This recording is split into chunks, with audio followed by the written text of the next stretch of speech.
अब खबर जयपुर से लेते हैं, जहां राजस्थान सरकार द्वारा सुप्रीम कोर्ट में पूर्व कांग्रेस सरकार द्वारा दायर एसएलपी वापस लेने का निर्णय से थर्ड ग्रेड शिक्षक भर्ती में पूर्व सैनिकों की भर्ती का रास्ता साफ होने पर पूर्व सैनिकों ने प्रशंसा जाहिर की। आज बड़ी संख्या में पूर्व सैनिक कल्याण मंत्री कर्नल राज्यवर्धन सिंह राठौड़ के निवास पहुंचकर आभार व्यक्त किया। उन्होंने मुख्यमंत्री भजनलाल शर्मा का भी ये कदम उठाने के लिए आभार व्यक्त किया।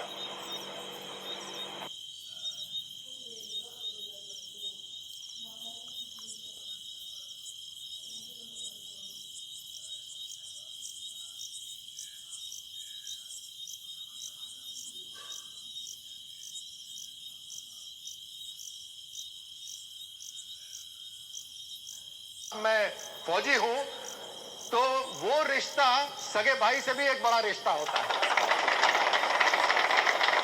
आज मैं प्रधानमंत्री मोदी जी को धन्यवाद देना चाहता हूं जिन्होंने एक ऐसा माहौल बनाया जिसके अंदर सेना और पूर्व सैनिकों को सम्मान मिल रहा है। आपको बधाई देना चाहता हूं कि ये संघर्ष जो आप सबने किया, जो कम से कम 6-7 साल का संघर्ष था, ये कोई कम नहीं था। जो राजस्थान के मुख्यमंत्री, उनकी तरफ से पूर्ण रूप से समर्थन अगर नहीं होता तो संभव नहीं हो पाता। मैं आज भजनलाल जी को पूरी रूप से धन्यवाद देना चाहता हूं। और इसके अंदर जब जब मदन दिलावर जी के पास में गया, आपके लिए उनका दिल पूर्ण रूप से खुला हुआ था, समर्थन में था।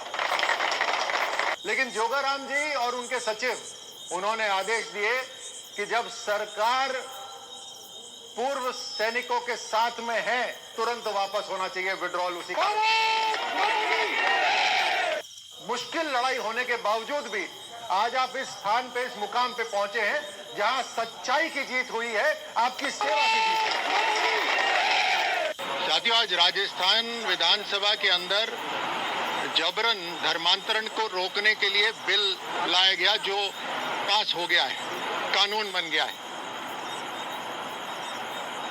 आप सभी के सुनने वालों और पूरे राजस्थान के लिए मैं ये बतला दूं कि राजस्थान पहला प्रदेश नहीं है।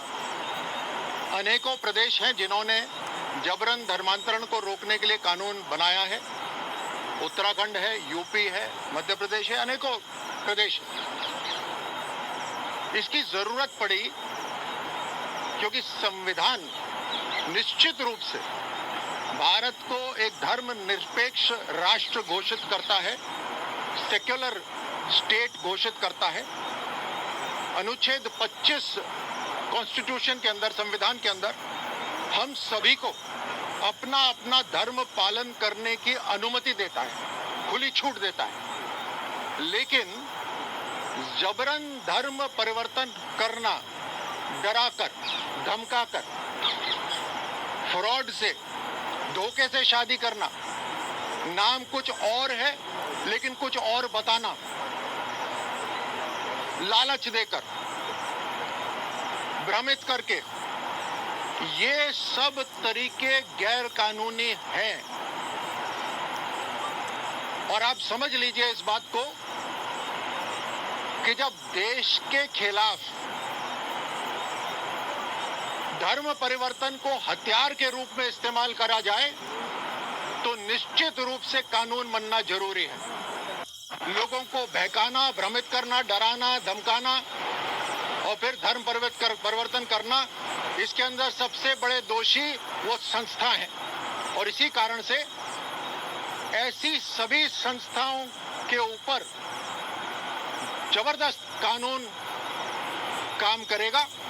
उनकी जो प्रॉपर्टी है वो जब्त होगी और उनकी जो बिल्डिंग्स हैं वो ध्वस्त होंगी। कांग्रेस कह रही है कि राजस्थान में इतने कड़े प्रावधान क्यों देश में बाकी राज्यों में भी आया, लेकिन यहाँ इतना कड़ा। मुझे अचंभा नहीं कि कांग्रेस के पास आज कोई तर्क नहीं था सिवाय चिल्लाने के। आप देखिए विधानसभा की जितनी भी रिकॉर्डिंग्स हैं, केवल चिल्लाना, और चिल्लाना इसलिए क्योंकि उनके जमीन के नीचे से उनकी राजनीतिक जमीन खिसक रही है। उनका वोट बैंक जो बनाने की कोशिश हो रही थी, उसमें देश की जनता ने, राजस्थान की जनता ने रोक लगा दी। इसलिए तर्क नहीं था, केवल विफलता थी।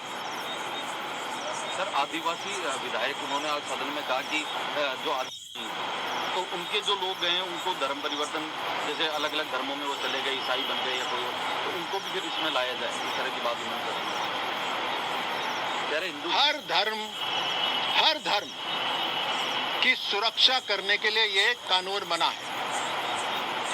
किसी भी धर्म से आप कुछ भी मानिए, किसी भी धर्म से किसी दूसरे धर्म में जबरन परिवर्तन नहीं होगा। अपना जो भी धर्म है खुशी से मनाइए। राष्ट्र एक रहना है, तिरंगे के नीचे रहना है, लोकतंत्र है, सबको इजाजत है अपनी बात रखने की।